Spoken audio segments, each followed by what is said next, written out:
Fala pessoal, estamos aqui para mais um vídeo. Meu nome é Arthur, eu sou analista de valores imobiliários e hoje a gente vai comentar sobre o resultado da WEG no segundo trimestre de 2022. Foi uma das empresas que divulgou mais cedo, né? Eu acho que é fora a Camil, que é fora do ritmo padrão, né, dos resultados, né? A WEG já começou logo de cara divulgando e é bom porque a gente fala dela, né? Porque como ela é uma empresa muito redonda, né, com os números muito bons, tudo bonitinho, às vezes a gente acaba negligenciando, até naquela lista que eu fiz das empresas passadas, né, da live de terça-feira, a WEG não tava lá, simplesmente porque é tão bom que é o tipo de empresa que você não fica acompanhando, não precisa ficar acompanhando todo o trimestre, porque ela tá sempre tranquila, sempre lá com o resultado dela, né, bons números, crescendo devagar, tá? É um estilo de empresa assim que você põe na carteira e não precisa ficar se preocupando, tá? Mas claro, a gente nunca pode deixar de analisar essas empresas, senão a gente não tá premiando quem merece, né?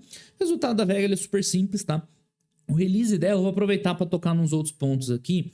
O release dela, ele é bem fácil para quem está começando. Então, durante a playlist lá de como investir na bolsa de valores, eu falei que sempre que eu fosse vendo empresas que fossem boas para quem está começando, né, tentar focar para ter um aprendizado mais fácil, a WEG é uma delas, tá? Em parte, tá, para ser justo, é porque a empresa ela não abre muitas informações do negócio, tá? A WEG é uma empresa que dá os números bem simples, bem o que você precisa ver, receita, EBITDA e tal.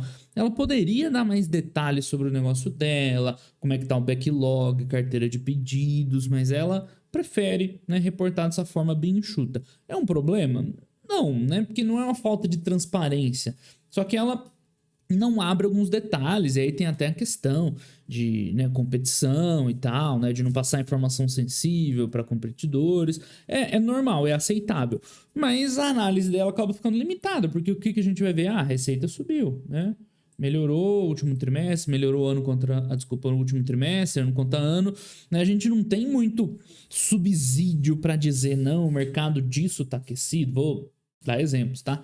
De aerogeradores que tá bombando, não, são os grandes projetos, o backlog tá tanto, aumentou, é isso, subiu. Qual que é a notícia boa? A WEG tá subindo faz muito tempo que ela só sobe, né? Só melhora os resultados, ganhando margem. É óbvio que a gente já vai ver aqui, estamos num momento desafiador. Então, empresas que fabricam produtos pesados, assim, que você tem muito custo com matéria-prima, é aço, é cobre, não sei o quê, chega uma hora que não tem o que fazer, os custos estão pressionados, o preço dessas commodities está alto, ela trabalha com um certo estoque, só que você vai consumindo estoque, vai precisando comprar produto novo. Então a gente está vendo um pouco de pressão de margem no resultado da WEG, que é compatível com o que está acontecendo no mundo hoje, né? Não tem como escapar, chega uma hora que não tem como escapar. Mas a tendência para o longo prazo, a empresa, né, vá aos poucos, ajustando o preço dos produtos, tal, fazendo o que ela faz bem, né? Enfim, já deu o spoiler do resultado antes da gente olhar as linhas, né? Mas é mais ou menos por aí. Então, o EBITDA a gente vai ver, né, que ele deu uma leve queda ano contra ano, né?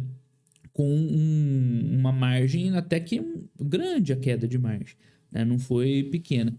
Mas o principal efeito foi esse que eu comentei. Né? Tá um cenário meio difícil de você manter margem, né? O preço dos insumos todos crescendo, esses produtos de longo prazo não é assim, você não repassa o preço imediatamente. Então é normal, né, ter um pouquinho de pressão nas margens, que a gente pode ver no EBITDA, mas nas outras também. E o retorno, consequentemente, né, o ROIC acaba diminuindo um pouco também, né, já que ele depende, né, basicamente do retorno, tá? Então, a mensagem da administração, que os resultados confirmam nossas expectativas, a boa demanda dos produtos, né, afinal a receita subiu, né, gradual superação de dificuldades no Brasil, vamos ver, né, ainda estamos no meio do caminho, tudo bem. Crescimento de receita, suportado, bom desempenho de negócio de motores elétricos. Aí você fala, mas você disse que não tem como. Mas é só isso, tá? É só essa informação simples que eles falam, né? Motores elétricos de baixa tensão, automação, geração de energia renovável, ou seja, né? Não deu muito detalhe pra gente. Externo vem forte, produtos industriais, do segundo trimestre. Ah, sim, né? Teve essa margem em queda tão forte, eu olhei, nossa, mas caiu muito. Eu já tinha olhado o resultado dela, né? Mas é muito por conta disso, né? Do PIS/COFINS que tá na base do ano passado. A gente vai ver que o impacto no resultado da WEG mesmo ajustado, né? Seria muito menor dessa queda de rentabilidade, teria crescido o lucro líquido, crescido a EBITDA, né? Então foi mais um efeito não recorrente no segundo trimestre de 2021 que levou essa queda tão forte de margem, tá? Na realidade, o número tá até bom, ainda bem, porque eu comecei a gravar o vídeo e falei, nossa, mas caiu muito, né? Não tinha essa percepção, tá, já veio logo depois a explicação. Tá aqui, né? Então, enfim, se não ficou claro, no segundo trimestre de 2021, teve um efeito positivo não recorrente de crédito tributário que elevou artificialmente o resultado de 2021, tá? Então, na base de comparação, parece que piorou, mas a verdade é porque aqui ele estava artificialmente alto, né? Ajustando, então seria um resultado mais interessante, tá? Mas enfim, essa margem EBITDA dela é bem perto aí do histórico. Então, estamos vivendo sim um momento de uma certa pressão, mas não é nada de outro mundo, os números continuam bons, top line segue crescendo, isso é sempre um bom sinal, né, de crescimento de receita, tá? Lá embaixo da cozinha você vai ajustando aos poucos, tá? Mais alguma coisa aqui pra gente comentar? Mercado externo e interno tá bem equilibrado de receita, né? Já chegou a ser uma diferença um pouco maior aí para o mercado interno, o mercado externo era mais relevante, né? Naquela época que o câmbio, né, deu uma descolada, agora, né, tá recuperando os 50-50, isso aqui é bom, já que mostra que a empresa tem um certo, assim, né, uma certa resiliência do negócio vinda de onde ela vende. Então, se acontecer alguma coisa com o Brasil em especial, ela ainda tem uma fonte importante, receitas lá fora, receita em dólar, ajuda a equilibrar. Por outro lado, né, se tiver o efeito contrário no câmbio, ou se o Brasil estiver crescendo forte, ela também, né, tem metade das receitas vindo daqui. Então isso naturalmente, né, torna o negócio da WEG resiliente. Tá? Outros pontos que tornam o negócio dela resiliente é que ela trabalha com muitos produtos de ciclo longo, né? Então você vai comprar um aerogerador, não é uma coisa que está lá na prateleira da loja, sei lá, MV2, né? A carteira de pedidos. Então você passa um períodozinho de crise, mas os pedidos antigos tapam o buraco, né? Então esses são motivos do porquê a WEG é tão resiliente, né? Além da qualidade do produto dela e tudo mais. Mas receita é isso, sempre crescendo, trimestre atrás de trimestre, né? Muito difícil uma empresa entregar todo o trimestre melhorando um pouquinho, né? Tá aí o reflexo de porquê a WEG é tão boa, tá? E mais detalhes aqui de receita, enfim, não sei se tem nada muito relevante, isso aqui é o quanto ela representa, né? Não é um crescimento. Cadê o... Aqui a gente vê, né, a evolução da base. Você vê de fato, né, mercado externo em dólares crescendo aí uns 11%, tá muito bom. O E17... Ah, tá, 11% em relação ao último TRI, né? Em relação ao ano passado, 20%, tá muito bom. E no Brasil cresceu mais, né, pelo visto. Ainda teve a questão cambial, aquilo que eu falei, né? Acaba desvalorizando, né? Então faz um pouquinho de diferença, mas tranquilo. Então, beleza. A receita em geral cresceu 27% ano contra ano. Um outro ajuste de aquisição. A WEG, ela faz aquisições pontuais, tá? Ela tá sempre comprando outras empresas, mas são empresas pequenas para agregar ali produtos, né? Agregar coisas que ela ainda não tem no portfólio, ou de repente abrir espaço para um novo mercado. Então, a WEG tá sempre fazendo aquisições, né? Mas geralmente são pequenas, então o impacto dessas aquisições no crescimento não é assim, não chega a ponto de você precisar analisar uma taxa de crescimento orgânica, por exemplo, né? Pouca coisa aí, menos que um ponto percentual. Bom, a gente tem alguma coisa sobre as áreas de negócio deles, né? Eles dividem em grandes grupos, né? Então, o principal é equipamentos eletrônicos industriais, eletroeletrônicos, né? Que é onde ela serve a outras indústrias, né? Tipo agronegócio, papel, celulose, mineração, né? E outras coisas. Esses equipamentos têm ciclo bem longo, né? Aqueles que eu falei, né? Tipo, você tem que fazer um pedido, demora, né? Então, tende a ser mais resiliente. Tá, manutenção de investimento, continua a beneficiar. Isso é legal, né? Porque embora o Brasil possa estar meio vacilante em termos econômicos, de crise, mas agronegócio tá voando. Papel e celulose é meio que a parte, né? Bem exportador, mineração também, né? Segue mais um ciclo de commodities. Então, esses clientes deles né, não estão em crise, pelo contrário, tá numa época muito aquecida, né? E outras coisas, investimento em saneamento que a gente está vendo, né, painel de automação também, né, a indústria toda se reinventando, enfim, né, são clientes que estão vivendo um momento favorável. Aí ela tem um segmento separado para produtos relacionados à energia elétrica, né, geração, transmissão e distribuição, que seriam muito parecidos na dinâmica com esses, mas como é específico, é uma área específica, tem crescido, né, a participação deles na receita e tal, desses equipamentos elétricos, que esses também estão voando, né? Porque geração solar distribuída, que está em alta, gerador eólico, tanto mercado interno quanto externo. Então, é outra linha de produtos que tem ventos favoráveis de longo prazo, né? Tailwinds, impulsionando, né, um aumento na demanda, né, desses produtos no longo prazo. Aí aqui, motores comerciais e appliances são aí é uns produtos de ciclo mais curto, né? Onde ela vende um motor ali, sei lá, para geladeira, para outros eletrodomésticos, né? Então esse é um segmento mais dinâmico, né? Esse não tem aquele ciclo longo de pedidos e tal. Esse sofre ou é beneficiado, né? Dependendo da situação, mais do mercado ali econômico, né? Mais diretamente, tá? Mas esse segmento é um segmento que representa, né, bem menos da receita, então, né, acaba não influenciando tanto. E eles estão, no momento, acomodados, né, depois de ter vendido muito no ano anterior, enfim, né, tranquilo. Então, o motor destinado à linha branca, né, linha branca é eletrodoméstico, geladeira e tal. Isso aí. E por fim, ainda tem tintas e vernizes, que é bem pequenininho, mas é estratégico para eles dá sinergia, dá um relacionamento melhor com os clientes. Então, isso aqui não é o que vai puxar um resultado da VEG, mas está lá, é estratégico para a empresa, eles mantêm lá esse segmento. Ok? CPV, tá? Então aqui a gente vê aí um certo vilão, embora o impacto ainda seja pequeno, né? Se a gente comparar com o ano passado, né, perda de margem bruta foi de 0,5 ponto percentual, né? Bem pouco. Então, quando a empresa é boa, igual a VEG, mesmo o que vem ruim, vem bem pouquinho ruim, né? Aqui a gente está vendo o impacto no aumento nos custos, tá? E, enfim, ó, principalmente aço e cobre, que estão aí nos motores elétricos e tudo mais, energia, frete, tudo subiu. Mas, né, de novo, estou destacando, olha só o momento que a gente vive de pressão, de custos, tudo mais. E o que aconteceu? Perdeu 0,5 ponto percentual de margem. Então aqui a gente vê como a empresa é boa, como ela é sólida, porque ao mesmo tempo, ó, ela vai tocando programa de redução de custo, melhoria de processo. Então ela vai perdendo um lado, mas vai recuperando o outro, tá? E, enfim, aí ela consegue manter uma rentabilidade muito alta. Né? A receita cresceu ali 5% no sequencial, tá bom? Eu estou evitando comparar aqui, né, por conta a margem bruta daria para comparar, né? A gente vê aqui uma pressão um pouco maior, né, que já vem de mais tempo. Mas enfim, a empresa está fazendo um belo trabalho em administrar essa pressão de custos, tá? Aqui a gente vê o reflexo desse aumento de custo, principalmente de matéria-prima, que a gente viu o aço e cobre, que é o que?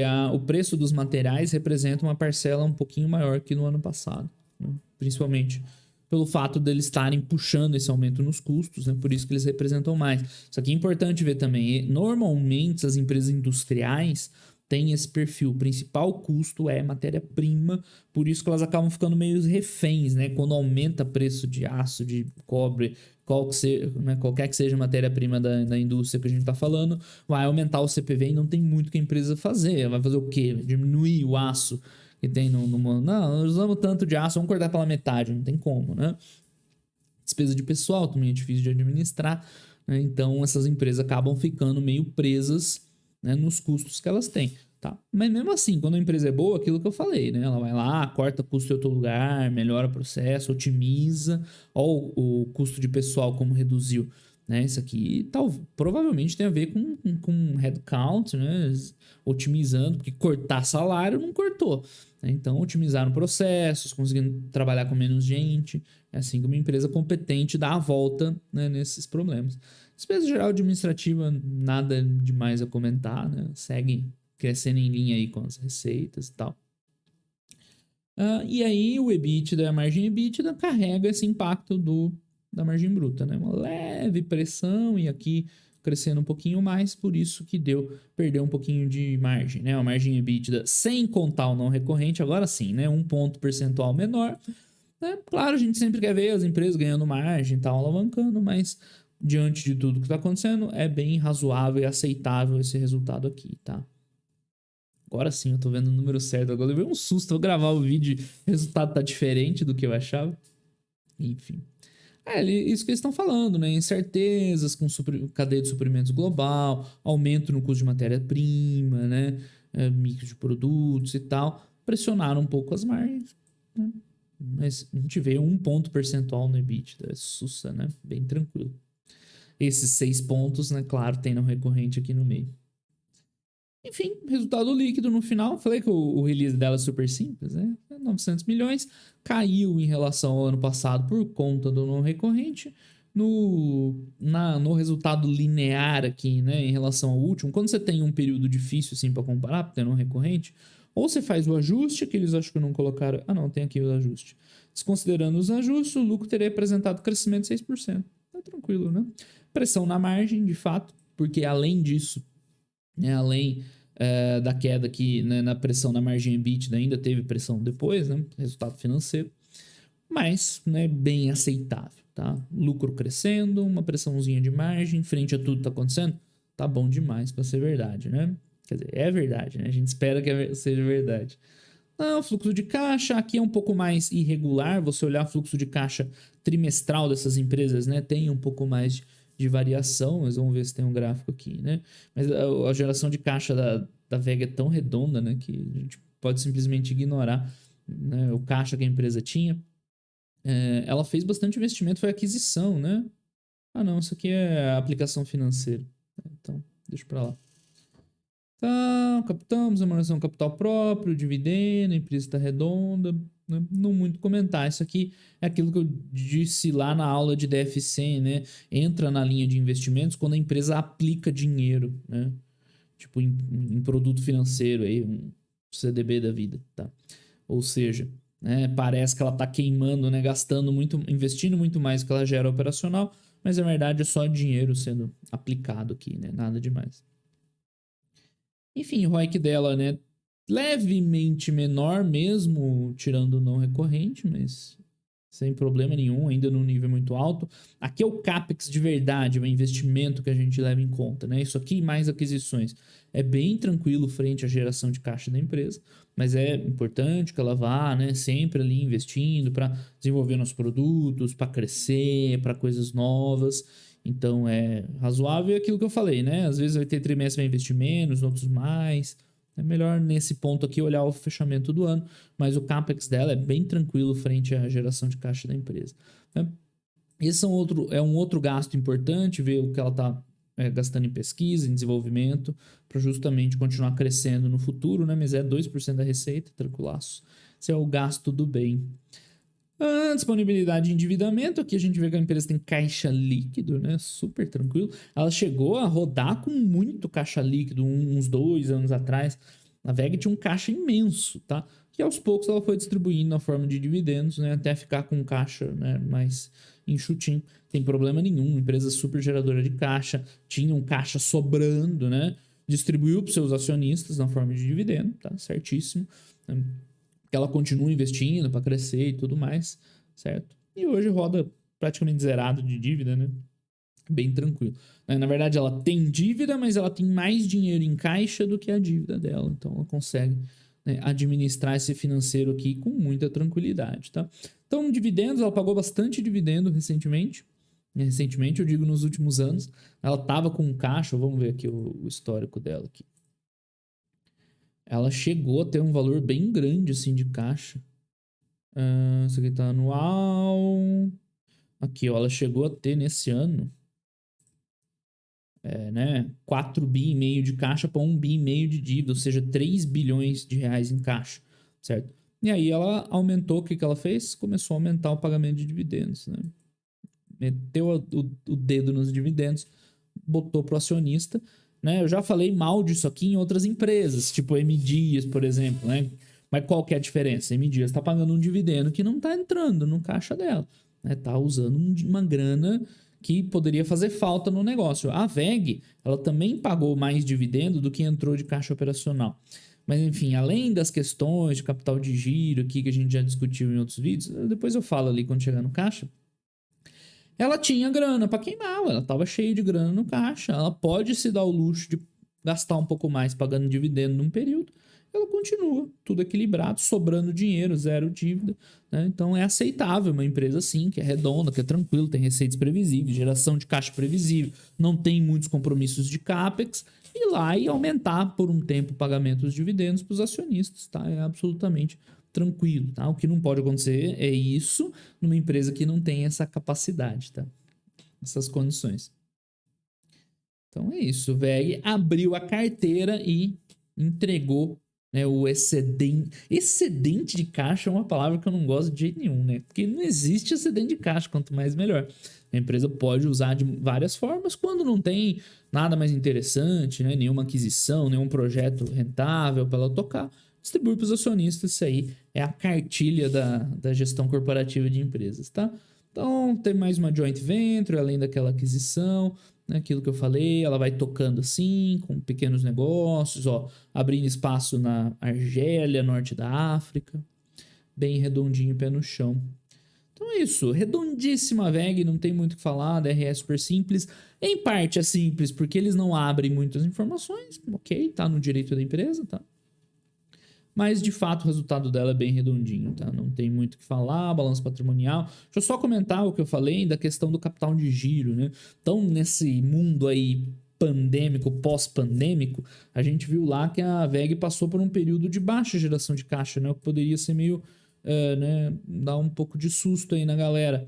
Mas é porque é dinâmica de estoque, principalmente, tá? Por que ela gerou só 60 milhões de caixa esse ano, né? Gera preocupação? É só olhar aqui na reconciliação, né? O lucro foi 2 bi, onde foi parar esse 2 bi, né? Foi tudo aumentando, né, em ativos e passivos, que é basicamente contas a receber e estoques. Então, isso é normal, a gente está vendo em várias empresas, no exterior principalmente, um momento que as empresas estão passando por assim, uma alta de capital de giro. Então, o que eu falo para vocês? Analise empresa a empresa o que isso representa. Nas empresas de moda que a gente viu lá, Gap, Abercrombie Fitch, é um problema sério, porque o que é esse estoque? É roupa que não vendeu. E aí, ó, você tem roupa que sai fora da moda, você tem estação, né? Roupa de inverno não vende no verão. Então, a empresa provavelmente vai ter que fazer grandes liquidações para desovar esse estoque, consequentemente abaixa a margem bruta, perde rentabilidade, chega a virar até para prejuízo nessas duas empresas.